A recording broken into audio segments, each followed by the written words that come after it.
हाय दोस्तों, आपका स्वागत है हमारे यूट्यूब चैनल पर। आज हम देखने वाले हैं टाइप ऑफ सिंक्रोनाइजेशन। जैसे कि हमने पहले वीडियो में देखा था सिंक्रोनाइजेशन क्या होता है, तो आज हम इसके टाइप देख लेते हैं। ठीक है, तो इसके दो टाइप होते हैं, एक कंपटीशन सिंक्रोनाइजेशन, दूसरा कोऑपरेटिव सिंक्रोनाइजेशन। कंपटीशन सिंक्रोनाइजेशन को कॉम्पिटेटिव सिंक्रोनाइजेशन भी बोलते हैं। ठीक है, तो मैंने ये नोट्स की सहायता समझाने से पहले मैं इसको डायग्राम के माध्यम से समझा देता हूँ, जिससे आपको एक क्लैरिटी मिल जाएगी कि कैसे ये काम कर रहा है। ठीक है, मान लीजिए ये हमारा सिंक्रोनाइजेशन है। सिंक्रोनाइजेशन है, ठीक है। इसके दो टाइप हैं। पहला क्या है? कंपटीशन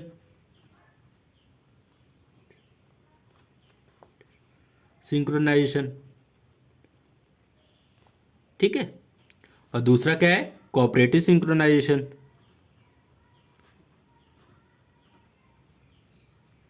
ठीक है, हमारे दो टाइप हो गए, कंपटीशन सिंक्रोनाइजेशन और क्या हो गया? Comparative synchronization. तो पहले हम लोग कंपटीशन सिंक्रोनाइजेशन को देख लेते हैं।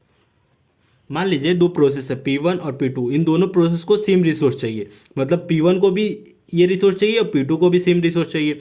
तो इस बीच में क्या आएगा? सिंक्रोनाइजेशन हमारा आएगा। तो ये सिंक्रोनाइजेशन मैकेनिज्म क्या करेगा? सिंक्रोनाइजेशन मैकेनिज्म ये क्या करेगा? P1 और P2 इन दोनों में से एक एक को पहले रिसोर्स एलोकेट करेगा। ठीक है, पहले P1 को करेगा या P2 को करेगा, दोनों में से एक एक को करेगा पहले। तो पहले P1 को किया मान लीजिए, फिर P2 को करेगा। तो इन दोनों P1 और P2 में आप देख सकते हैं P1 और P2 दोनों को सेम रिसोर्स चाहिए। तो इन दोनों के बीच में कंपटीशन हो रहा है कि मुझे ये रिसोर्स चाहिए। तो सिंक्रोनाइजेशन मैकेनिज्म क्या करेगा? इन दोनों में से एक को रिसोर्स एलोकेट करेगा। तो इस टाइप का जो मैकेनिज्म होता है उसे हम लोग कंपटीशन सिंक्रोनाइजेशन कहते हैं। ठीक है, तो एग्जाम्पल के लिए मैं दे सकता हूँ अमेजोन परचेस। ठीक है, अमेजोन परचेस।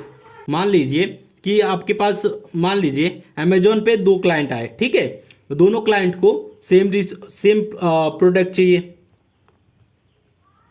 ठीक है, क्लाइंट वन है और क्लाइंट टू है। ठीक है, इन दोनों को सेम प्रोडक्ट चाहिए। तो अगर इन दोनों के बीच में कंपटीशन हो रहा है, अगर यहाँ एक सिंक्रोनाइजेशन मैकेनिज्म नहीं रहेगा तो क्या होगा? इसको भी ऑर्डर जाएगा, इसको भी जाएगा, और प्रोडक्ट हमारे पास एक है। तो क्या होगा? इसमें हमारा कॉन्फ्लिक्ट आएगा, मतलब प्रॉब्लम आ जाएगा।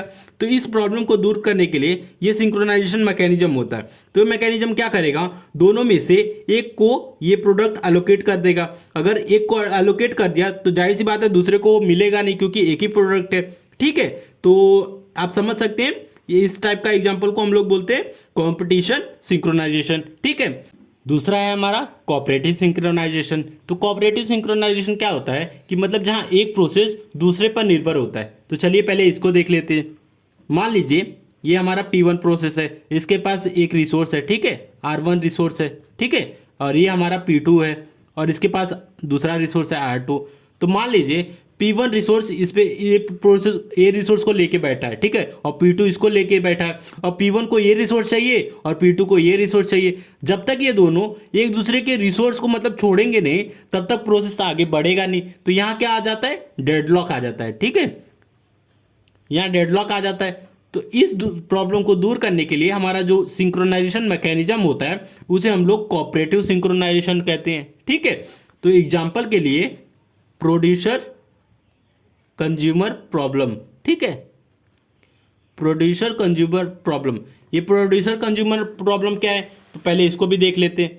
मान लीजिए ये हमारे पास एक बॉक्स है। ठीक है, या रैक भी मान सकते हैं। ये हमारे पास रैक है। ठीक है, तो प्रोड्यूसर क्या करेगा? इस रैक में जो भी प्रोड्यूस करेगा इसमें डालते रहेगा। ठीक है, और कंज्यूमर क्या करेगा? इसको जो भी ये प्रोड्यूसर डाला है उसको ये कंज्यूम करते रहेगा। ठीक है, तो अगर प्रोड्यूसर मतलब प्रोड्यूस करना बंद कर दे आइटम को, तो कंज्यूमर कंज्यूम नहीं करेगा, क्योंकि अगर एक पे निर्भर है दूसरा। ठीक है, मतलब प्रोड्यूसर आइटम प्रोड्यूस कर रहा है तो दूसरा निर्भर है, कंज्यूमर क्या कर रहा है? उसको कंज्यूम कर रहा है, तो एक दूसरे पे निर्भर है। तो ये प्रोड्यूसर कंज्यूमर प्रॉब्लम हम लोग आगे अच्छे डिटेल में देखने वाले। तो बस एक एग्जांपल के लिए मैं आपको बताया, प्रोड्यूसर कंज्यूमर प्रॉब्लम मतलब जो एक दूसरे पे निर्भर होते हैं उस टाइम के मैकेनिज्म को हम लोग बोलते हैं कोऑपरेटिव मैकेनिज्म। ठीक है, कोऑपरेटिव सिंक्रोनाइजेशन। तो चलिए हम लोग और नोट्स को देखते हैं। तो पहला हमारा कॉम्पिटेटिव मतलब कंपटीशन सिंक्रोनाइजेशन, जहां two or more process are set to be in competition competitive synchronization if they are compete for the access of share resource. मतलब एक ही शेयर रिसोर्स के लिए जहां दो या दो से ज़्यादा प्रोसेस कॉम्पिटिशन करते हैं उसे हम लोग कॉम्पिटेटिव सिंक्रोनाइजेशन कहते हैं। ठीक है, एग्जाम्पल के लिए अमेजॉन परचेज और रिजर्वेशन ऑफ एयरलाइन रेलवे।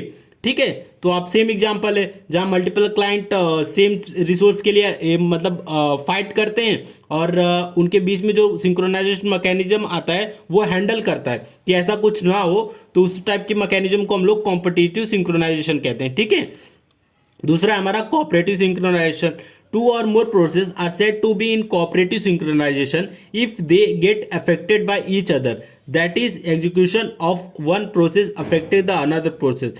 और जैसे कि मैंने ये कोऑपरेटिव सिंक्रोनाइजेशन बताया था कि एक प्रोसेस दूसरे पर जब निर्भर होता है तो उस टाइप के प्रोसेस को हम लोग उस टाइप के सिंक्रोनाइजेशन को हम लोग कोऑपरेटिव सिंक्रोनाइजेशन कहते हैं। ठीक है, और एग्जांपल के लिए मैंने प्रोड्यूसर कंज्यूमर का प्रॉब्लम बताया था। ठीक है, अब कुछ मैंने नोट्स पॉइंट लिखा है वो देख लीजिए आप पहले।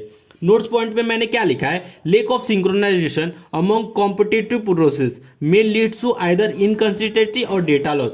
जब हमारा कॉम्पिटिटिव सिंक्रोनाइजेशन होता है तो उसमें क्या प्रॉब्लम हो सकता है, इनकंसिस्टेंसी और डेटा लॉस हो सकता है। ठीक है, जब हम अब दूसरा पॉइंट देख लेते हैं, lack of synchronization among cooperative process में लीड टू डेडलॉक। जब हमारा कोऑपरेटिव सिंक्रोनाइजेशन होता है तब डेडलॉक आने की संभावना हो सकती है, मतलब ये प्रॉब्लम आ सकने की संभावना होती है। ठीक है, और थर्ड पॉइंट क्या है, an application of an IPC environment में involve either competitive or competition. ठीक है, दोनों टाइप के प्रोसेस आ सकते हैं इस प्रॉब्लम में। ठीक है, तो ये जो तीनों मैंने नोट्स में लिखा है आगे जाके हम लोग इसको प्रूव करेंगे कि कैसे कॉम्पिटिटिव सिंक्रोनाइजेशन में मतलब इनकंसिस्टेंसी और डेटा लॉस कैसे आता है। ठीक है, और कोऑपरेटिव सिंक्रोनाइजेशन में मतलब डेडलॉक कैसे आता है।